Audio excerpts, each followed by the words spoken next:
കുറച്ച് കാലം മുൻപ് വരെ ഈ സന്ധിവേദന എന്ന് പറയുന്ന കുറച്ച് ഏജ്ഡ് എത്തിയിട്ടുള്ള ആൾക്കാർക്ക് വരുന്ന രോഗമായിരുന്നു. പക്ഷെ ഇപ്പൊ നോക്കുകയാണെങ്കിൽ ചെറുപ്പക്കാരിലും കുട്ടികളിലും വരെ ജോയിന്റ് പെയിൻസ് ആയിട്ട് വരാറുണ്ട്. ഈ ജോയിന്റ് പെയിനിന്റെ ഏറ്റവും ഇമ്പോർട്ടൻ്റ് ആയിട്ടുള്ള ഒരു കാരണം എന്ന് പറഞ്ഞാൽ നമ്മുടെ എല്ലുകളുടെ ആരോഗ്യക്കുറവ് തന്നെയാണ്. അപ്പം നമുക്ക് എല്ലുകളുടെ ആരോഗ്യം വർദ്ധിപ്പിക്കാൻ എന്തൊക്കെ ചെയ്യണം, അല്ലെങ്കിൽ എല്ലുകളുടെ ആരോഗ്യം എങ്ങനെയാണ് നശിക്കുന്നത് എന്നൊക്കെ നമുക്ക് ഈ വീഡിയോയിലൂടെ നോക്കാം. ഞാൻ ഡോക്ടർ പ്രിയ, എയർവാ ഡയറ്റിലെ മെഡിക്കൽ ഓഫീസറാണ്.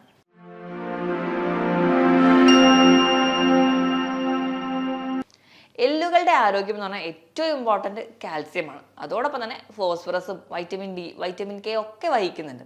അപ്പം ഇവയെല്ലാവരും കൂടി ചേർന്നാണ് നമ്മുടെ എല്ലിനും പേശികൾക്കും ഒക്കെ ബലം നൽകുന്നത്. അപ്പം ഈ എല്ലുകൾക്കും പേശികൾക്കും സ്ട്രെങ്ത് ഉണ്ടെങ്കിൽ മാത്രമേ നമുക്ക് ഭാവിയിൽ ഒരു സ്ട്രോങ് ഉള്ള ബോഡി ആക്കാൻ പറ്റുള്ളൂ. നമ്മൾ ഈ ഒരു 30 വയസ്സിനുള്ളിൽ കഴിക്കുന്ന ആരോഗ്യമാണ് നമുക്ക് വീണ്ടും അത് ഒരു എനർജറ്റിക് ആയിട്ടിരിക്കാൻ സഹായിക്കുക. നമ്മളോട് പണ്ടേ ആൾക്കാർ പറയാറുണ്ടല്ലേ, നമ്മൾ ചെറുപ്പത്തിൽ കഴിക്കുന്നതാണ് പിന്നീട് ഉണ്ടാവുള്ളൂ എന്ന്. അത് വളരെ സത്യമായിട്ടുള്ളൊരു കാര്യമാണ്. അപ്പം നമ്മൾ കാൽസ്യവും ഫോസ്ഫറസും മിനറൽസും ഒക്കെ അടങ്ങിയ ഭക്ഷണം കഴിക്കുകയാണെങ്കിൽ മാത്രമേ നമുക്ക് കറക്റ്റായിട്ടൊരു ആരോഗ്യം നമ്മുടെ ഒരു ഓൾഡ് ഏജ് എത്തുമ്പോൾ ഉണ്ടാവുള്ളൂ. കാരണം 30 വയസ്സിനുള്ളിലാണ് നമ്മുടെ ബോൺ മിനറൽ ഡെൻസിറ്റി എന്ന് പറയുന്നത്, അല്ലെങ്കിൽ നമ്മുടെ ബോണിൻ്റെ ആ ഒരു സ്ട്രെങ്ത് മെയിൻറ്റെയിൻ, അല്ലെങ്കിൽ ആ ഒരു വളർച്ച കംപ്ലീറ്റ് ആവുന്നത് ഒരു 30 വയസ്സിലാണ്. അപ്പോൾ നമ്മൾ 30 വയസ്സിനുള്ളിൽ നമ്മൾ ഹെൽത്തി ആയിട്ടുള്ള ഫുഡ് കഴിക്കുകയാണെങ്കിൽ നമുക്ക് ഭാവി ആരോഗ്യമായിട്ടിരിക്കാൻ പറ്റും. അപ്പം അങ്ങനെ നോക്കുകയാണെങ്കിൽ നമ്മൾ കൃത്യമായി കഴിക്കേണ്ട ഭക്ഷണങ്ങൾ എന്തൊക്കെയാണ്, അല്ലെങ്കിൽ നമ്മുടെ ബോണിൻ്റെ ഹെൽത്ത് നശിപ്പിക്കുന്ന എന്തൊക്കെയാണെന്ന് നോക്കാം. അപ്പോൾ ബോണിൻ്റെ ഹെൽത്ത് നശിപ്പിക്കുന്ന ഭക്ഷണങ്ങളിൽ ഏറ്റവും ഒന്നാമതായി പറയുന്നത് സോഡിയമാണ്. സോഡിയം എന്ന് പറയുന്നത് നമുക്ക് ശരീരത്തിന് ആവശ്യപ്പെട്ട ഒരു മിനറൽ തന്നെയാണ്. 2 to 3 ഗ്രാം ഒരു ദിവസം നമുക്ക് വേണം. അപ്പം അതിലും അധികമായി കഴിഞ്ഞാൽ നമ്മുടെ ശരീരത്തിൽ അധികമായി എന്തെത്തിയാലും മൂത്രത്തിലൂടെയും മലത്തിലൂടെയും ശരീരം പുറന്തള്ളും. അപ്പം അങ്ങനെ സോഡിയം അധികമായാൽ അത് പുറത്തേക്ക് പുറന്തള്ളും. അപ്പോൾ പുറത്തേക്ക് പുറന്തള്ളുന്ന സമയത്ത് ഈ സോഡിയം ഒരു കൂട്ടിന് വേണ്ടിയിട്ട് കാൽസ്യത്തിനെയും കൂടി കൊണ്ടുപോകും. അപ്പോൾ നമ്മുടെ ശരീരത്തിലുള്ള കാൽസ്യത്തിൻ്റെ ലെവൽ കുറയും. നമ്മുടെ ശരീരത്തിൽ, അല്ലെങ്കിൽ നമ്മുടെ രക്തത്തിൽ കാൽസ്യത്തിൻ്റെ ലെവൽ കുറഞ്ഞു കഴിഞ്ഞാൽ നമ്മുടെ ശരീരം ആ ഒരു കാൽസ്യം ലെവൽ മെയിൻറ്റെയിൻ ചെയ്യാൻ വേണ്ടി എല്ലിൽ നിന്ന് വലിച്ചെടുക്കാൻ തുടങ്ങും. എല്ലിൻ്റെ ബലത്തിന് വേണ്ടി നമ്മൾ സ്റ്റോർ ചെയ്തിരിക്കുന്നതാണ് കാൽസ്യം. അപ്പോൾ കാൽസ്യം നമ്മുടെ എല്ലിൽ കുറയുക, രക്തത്തിൽ മെയിൻറ്റെയിൻ ചെയ്യാൻ, ആ ഒരു ബാലൻസ് നിലനിർത്താൻ വേണ്ടി തുടങ്ങുമ്പോൾ ആ എല്ലിൻ്റെ കട്ടി കുറയാൻ തുടങ്ങും. എല്ലിൻ്റെ കട്ടി കുറയുമ്പോൾ അത് അതിൻ്റെതായ കോംപ്ലിക്കേഷൻസിലോട്ട് പോകും. രണ്ടാമതായിട്ട് പഞ്ചസാര. നമ്മൾ അധികമായിട്ട് പഞ്ചസാര അല്ലെങ്കിൽ ബേക്കറി ഐറ്റംസോ ഒരുപാട് വൈറ്റ് ഷുഗർ ആയിക്കോട്ടെ, അല്ലാതെ എന്ത് മധുര പലഹാരങ്ങളോ ആയിക്കോട്ടെ, ഇത് അധികമായി കഴിക്കുകയാണെങ്കിൽ നമ്മുടെ ആമാശയത്തിൽ നിന്ന് കാൽസ്യത്തിൻ്റെ അബ്സോർപ്ഷൻ കുറയും. നമ്മൾ അത്രയും അധികം കാൽസ്യം കഴിക്കുന്നുണ്ട്, പക്ഷെ അതിനോടൊപ്പം തന്നെ മധുരം കഴിക്കുന്നുണ്ടെങ്കിൽ യാതൊരു ഗുണവുമില്ല. നമ്മൾ ഒരു ഗ്ലാസ് പാൽ കുടിക്കുന്നുണ്ട്, പാലിൽ നല്ല രീതിയിൽ പഞ്ചസാര ഇട്ട് നല്ലപോലെ കലക്കിയാണ് എടുത്തിരിക്കുന്നതെങ്കിൽ യാതൊരു ഗുണവും നമുക്ക് അതിൽ നിന്ന് കിട്ടാനില്ല. നമ്മൾ നല്ല രീതിയിൽ മധുരം കഴിക്കുമ്പോൾ കാൽസ്യത്തിൻ്റെ അബ്സോർപ്ഷൻ അവിടെ കുറയും. മൂന്നാമത് സോഫ്റ്റ് ഡ്രിങ്ക്സ്. ഏറ്റവും ഇമ്പോർട്ടൻ്റ് ആയി പറയുന്നത് കോള. ഇതിലൊക്കെ കഫീൻസ് അടങ്ങിയിട്ടുണ്ട്. ഈ കഫീനും നമുക്ക്, അല്ലെങ്കിൽ കഫീൻ പോലെയുള്ള വസ്തുക്കൾ നമ്മുടെ കാൽസ്യത്തിൻ്റെ അബ്സോർപ്ഷൻ കുറയും. കഫീൻ മാത്രമല്ല ടാനിൻ അടങ്ങിയിട്ടുള്ളതും. നമ്മൾ അധികം ചായ, കാപ്പി ഒക്കെ കുടിക്കുന്നവരാണെങ്കിൽ നമ്മുടെ കാൽസ്യത്തിൻ്റെ അബ്സോർപ്ഷൻ വളരെ വീക്കായിരിക്കും. അതുകൊണ്ട് തന്നെ എല്ലിൻ്റെ ബലം വളരെ കുറവായിരിക്കും. നമ്മളൊരു ദിവസവും മാക്സിമം എന്ന് പറഞ്ഞു കഴിഞ്ഞാൽ 2 ഗ്ലാസ്സാണ് നമ്മൾ പറയാറ്. ഒരു കാപ്പി ആയിക്കോട്ടെ, ചായ ആയിക്കോട്ടെ, 2 അല്ലെങ്കിൽ 3. ചിലർക്ക് ഭയങ്കര അഡിക്ഷൻ ആയിരിക്കും, 4, 5, 6 തവണ കഴിക്കുന്നവരൊക്കെ ഉണ്ടാവും. അപ്പോൾ അങ്ങനെ ഒരു ഹോബി ആയിട്ട്, അല്ലെങ്കിൽ ഒരു അഡിക്ഷൻ ആയിട്ട് മാറി ചായയും കാപ്പിയും കഴിക്കുകയാണെങ്കിൽ നമ്മുടെ എല്ലിൻ്റെ ആരോഗ്യം വളരെ വീക്കായിരിക്കും. അടുത്തതായിട്ട് നോക്കുകയാണെങ്കിൽ നമ്മൾ ആൽക്കഹോളിൻ്റെ ഉപയോഗം ഉണ്ടെങ്കിൽ, ആൽക്കഹോൾ അധികമായിട്ട് കുടിക്കുന്ന ആൾക്കാർക്കാണെങ്കിൽ അവർക്കും ഈ പറഞ്ഞ പോലെ കാൽസ്യത്തിൻ്റെ അബ്സോർപ്ഷൻ ഭയങ്കര വീക്കായിരിക്കും. അധികമായി നമ്മുടെ ശരീരത്തിൽ ആൽക്കഹോളോ അല്ലെങ്കിൽ പുകവലി പോലെയുള്ള ശീലങ്ങൾ ഉണ്ടെങ്കിൽ നമ്മുടെ എല്ലാ തരത്തിലുള്ള വൈറ്റമിൻസിൻ്റെയും മിനറൽസിൻ്റെയും അബ്സോർപ്ഷൻ വളരെ കുറയും. അപ്പോൾ അത് കുറയുന്നതിൻ്റെ ഭാഗമായിട്ട് നമുക്ക് കാൽസ്യത്തിൻ്റെ അബ്സോർപ്ഷൻ കുറഞ്ഞു, അങ്ങനെയും ബോൺ വീക്കാവും. ഇനി മറ്റൊരു ഫാക്ടർ എന്ന് പറഞ്ഞിട്ടുണ്ടെങ്കിൽ നമ്മുടെ സെഡൻറ്ററി ഹാബിറ്റാണ്. നമ്മൾ യാതൊരുവിധ വ്യായാമം ചെയ്യുന്നില്ല, വീടിൻ്റെ ഉള്ളിൽ ഇൻഡോർ ഹോബി തന്നെയാണ് നമുക്കുള്ളത്, പുറത്തേക്ക് ഇറങ്ങുന്നില്ല, വെയിൽ കൊള്ളുന്നില്ല, ഇങ്ങനത്തെ ഒരു ക്യാരക്ടറാണ് നമ്മളുടേതെങ്കിൽ നമ്മുടെ ശരീരത്തിൽ സ്വാഭാവികമായിട്ടും വൈറ്റമിൻ ഡിയുടെ ലെവൽ വളരെ കുറവായിരിക്കും. വൈറ്റമിൻ ഡിയുടെ ലെവൽ വളരെ കുറവാണെങ്കിൽ നമ്മൾ എത്രയധികം കാൽസ്യം കഴിച്ചാലും യാതൊരുവിധ കാര്യം ഉണ്ടാവില്ല. കാൽസ്യത്തിൻ്റെ അബ്സോർപ്ഷൻ കംപ്ലീറ്റ് ആവണമെങ്കിൽ വൈറ്റമിൻ ഡി വളരെ ഇമ്പോർട്ടൻ്റ് ആണ്. വൈറ്റമിൻ ഡി ഉണ്ടെങ്കിൽ മാത്രമേ കാൽസ്യം ശരീരത്തിൽ നിന്ന് അബ്സോർബ് ആവുള്ളൂ. അപ്പോൾ അതിൻ്റെ ഭാഗമായിട്ട് നമുക്ക് വൈറ്റമിൻ ഡി ഡെഫിഷ്യൻസി വരുന്നു, അതുമൂലം കാൽസ്യം ഡെഫിഷ്യൻസി വരുന്നു, ബോണിൻ്റെ സ്ട്രെങ്ത് സ്വാഭാവികമായിട്ട് കുറയുന്നു. അപ്പം ഇങ്ങനെയും നമ്മുടെ എല്ലിൻ്റെ ആരോഗ്യം കംപ്ലീറ്റ് ആയിട്ട് നശിക്കുന്നുണ്ട്. ഇതിനോടൊപ്പം തന്നെ നമ്മൾ അധികമായിട്ട് റെഡ് മീറ്റ് കഴിക്കുന്ന ആൾക്കാരാണെങ്കിൽ, റെഡ് മീറ്റ് എന്ന് പറയുമ്പോൾ പോത്തിറച്ചി, പന്നിയിറച്ചി, താറാവിറച്ചി ഇതൊക്കെ അധികമായിട്ട് കഴിക്കുന്ന ആൾക്കാർ, മിക്ക ദിവസങ്ങളും റെഡ് മീറ്റ് തന്നെ കഴിക്കുന്ന ആൾക്കാരിലാണെങ്കിൽ ഈ ഒരു ഫോസ്ഫറസും കാൽസ്യവും തമ്മിലൊരു ബാലൻസിലാണ് നമ്മുടെ ശരീരത്തിൽ നടക്കുന്നത്. ആ ഒരു ബാലൻസ് തെറ്റുകയും അതുമൂലം കാൽസ്യം ഡെഫിഷ്യൻസി വരും. അപ്പോൾ കാൽസ്യത്തിൻ്റെ ലെവൽ കൂടുമ്പോൾ ഫോസ്ഫറസിൻ്റെ ലെവൽ കുറയുന്നു. അങ്ങനെ അവർ തമ്മിലൊരു മ്യൂച്വൽ അണ്ടർസ്റ്റാൻഡിങ്ങിലാണ് നിൽക്കുന്നത്. അപ്പോൾ ആ ഒരു ബാലൻസ് തെറ്റുകയും അതുമൂലം നമുക്ക് കാൽസ്യം ഡെഫിഷ്യൻസി വരാറുണ്ട്. അപ്പോൾ ഈ റെഡ് മീറ്റ് എന്ന് പറഞ്ഞാൽ ആഴ്ചയിൽ കഴിക്കുന്ന ശീലമൊക്കെ ഉള്ളവരാണെങ്കിൽ അത് മാറ്റിയിട്ട് മാസത്തിൽ 1-2 തവണയായിട്ട് ചുരുക്കുന്നത് നമ്മുടെ ആരോഗ്യം വർദ്ധിപ്പിക്കാൻ വേണ്ടി സഹായിക്കും. ഇനിയിപ്പോൾ ഈ ഒരു ബോണിൻ്റെ ഹെൽത്ത് നമുക്ക് വീക്ക് ആവുകയാണ്, നമ്മുടെ ശരീരത്തിൽ ബോണ്ട് ഹെൽത്ത് കുറവാണ് എന്ന് നമുക്ക് തോന്നുകയാണെങ്കിൽ എന്തൊക്കെ ലക്ഷണങ്ങളായിട്ടാണ് പ്രസൻറ്റ് ചെയ്യുന്നത് നോക്കാം. ഒന്നാമതായി പറയുകയാണെങ്കിൽ നമ്മുടെ സന്ധി വേദനകളാണ്. അതുപോലെ തന്നെ പേശി വേദനകൾ, നമുക്ക് മുട്ടുവേദന, നമ്മുടെ അമ്മമാരുടെയൊക്കെ ഒരു ആരോഗ്യം എടുക്കുകയാണെങ്കിൽ ഒരുപാട് വേറാൻറ്റിയറൊക്കെ വന്നതിന് ശേഷം അവർക്ക് ഭയങ്കരമായ സന്ധിവേദന, മുട്ടുവേദന, നടുവേദന എന്ന് കംപ്ലയിൻറ്റ് ചെയ്യുന്ന ആൾക്കാരായിരിക്കും. അതുപോലെ തന്നെ കുട്ടികളുടെ കേസ് എടുക്കുകയാണെങ്കിൽ അവരും പറയുന്നത് കൂടുതലും ജോയിൻറ്റ് പെയിൻസ്, അല്ലെങ്കിൽ ഈ ഒരു ഏജ് ഗ്രൂപ്പിലെ കഴുത്ത് വേദന അല്ലെങ്കിൽ കൈവേദന, കാലുവേദന ഇങ്ങനത്തെ പ്രസൻസ് ഉണ്ടാവും. ഈ ഒരു പ്രസൻറ്റേഷനോടൊപ്പം തന്നെ അവർക്ക് പെട്ടെന്ന് കാലുകളും കൈകളും എല്ലിന് ഒടിവ് വരാം. ചെറിയൊരു വീഴ്ചയിലാണെങ്കിൽ പോലും ഇപ്പോൾ കൈകൊത്തി എന്ന് വീണ് കഴിഞ്ഞാൽ ആ ഒരു ബ്രിസ്റ്റ് ജോയിന്റിൽ പൊട്ടുണ്ടാവുക, അല്ലെങ്കിൽ നമ്മൾ ബാത്റൂമിലൊക്കെ തെന്നി വീണു നടുവിടിച്ചു, അപ്പോൾ നടുവിന് ഡിസ്കിന് കംപ്ലൈൻറ്റ് ഉണ്ടാവുക. ഇനി അടുത്തായിട്ട് കാൽസ്യം ഡെഫിഷ്യൻസി, നമ്മുടെ എല്ലുകളുടെ ആരോഗ്യം കുറവാണെങ്കിൽ നമുക്ക് പൊക്കക്കുറവ് കാണിക്കാറുണ്ട്.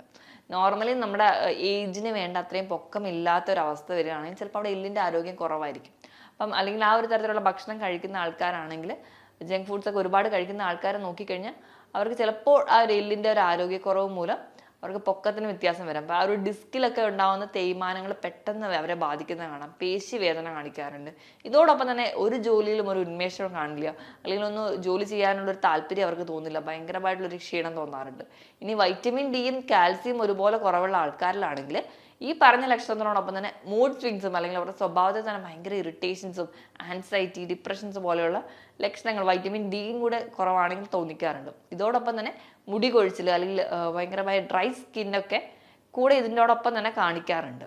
ഈ എല്ലുകളുടെ ബലം കുറയുന്നതോടൊപ്പം തന്നെ നഖങ്ങളും പെട്ടെന്ന് പൊട്ടിപ്പോവുക, അല്ലെങ്കിൽ ഉണ്ടാകുന്ന കേടായിട്ട് വരിക, നഖത്തിൽ ഒരു സ്പ്ലിറ്റ്സ് തോന്നുക, ഇങ്ങനത്തെ പ്രശ്നങ്ങളും മുടിയുടെ അറ്റത്ത് വിണ്ടുകീറലായിട്ടും ഒക്കെ പ്രസൻറ്റ് ചെയ്യാറുണ്ട്. അപ്പോൾ ഈ പറയുന്ന ലക്ഷണങ്ങൾ ആർക്കെങ്കിലും ഉണ്ടെങ്കിൽ നിങ്ങളൊരു ഡോക്ടറെ കാണുക, നിങ്ങളുടെ കാൽസ്യം അല്ലെങ്കിൽ വൈറ്റമിൻ ഡിയുടെ ലെവലൊക്കെ നോക്കുക. അപ്പോൾ നോർമൽ അല്ലെങ്കിൽ കൃത്യമായ സപ്ലിമെൻറ്റ്സും കൃത്യമായ ഒരു ഡയറ്റൂഡ് ഉണ്ടെങ്കിൽ മാത്രമേ നമുക്കത് കറക്റ്റ് ചെയ്യാൻ പറ്റുള്ളൂ.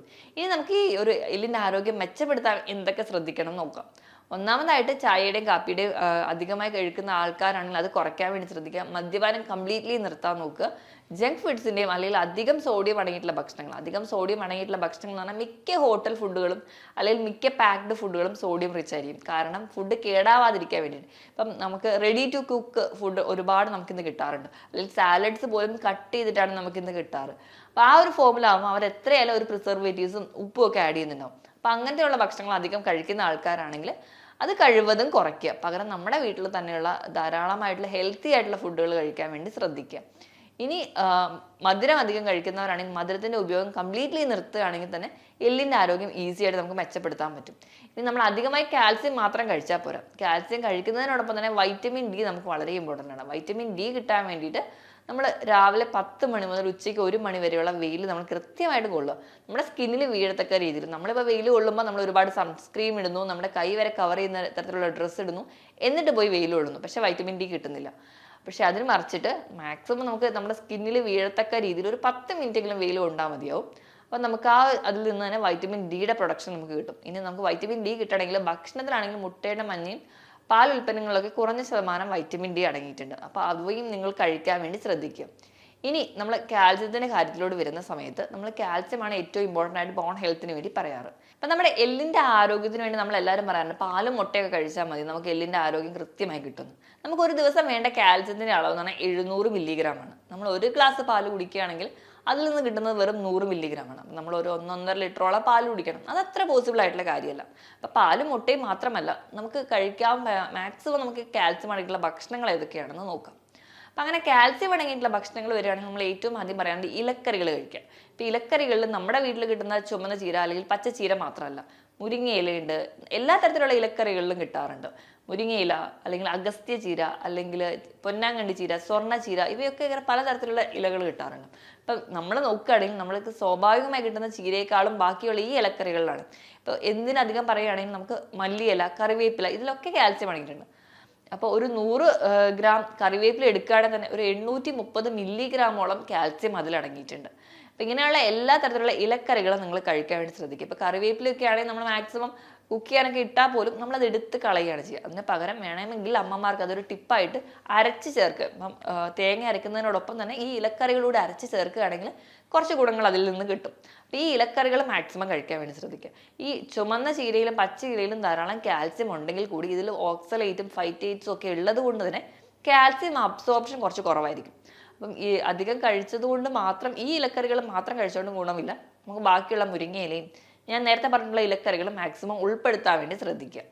ഇനി ധാന്യങ്ങളുടെ കേസ് എടുക്കുകയാണെങ്കിൽ റാഗി ഏറ്റവും നല്ല റിച്ച് സോഴ്സാണ് കാൽസ്യത്തിൻ്റെ. അപ്പോൾ നമ്മൾ കഴിക്കുന്ന എല്ലാ ഭക്ഷണത്തിലും റാഗി ഉൾപ്പെടുത്താൻ പറ്റുകയാണെങ്കിൽ അത് അത്രയും നല്ലത്. ഇപ്പോൾ രാവിലത്തെ ബ്രേക്ക്ഫാസ്റ്റിനോടൊപ്പം തന്നെ ഇപ്പോൾ നമ്മൾ ദോശയോ ഇഡ്ഡലിയോ പുട്ടോ എന്താണെങ്കിലും 1:1 റേഷ്യോയിൽ ദോശ ഉണ്ടാക്കുകയാണെങ്കിലും റാഗിയുടെ പൗഡറോടെ മിക്സ് ചെയ്യാം. അപ്പോൾ അങ്ങനെ ചെയ്യുകയാണെങ്കിൽ ഒരു ബാലൻസിൽ നമുക്കത് കഴിക്കാൻ പറ്റും.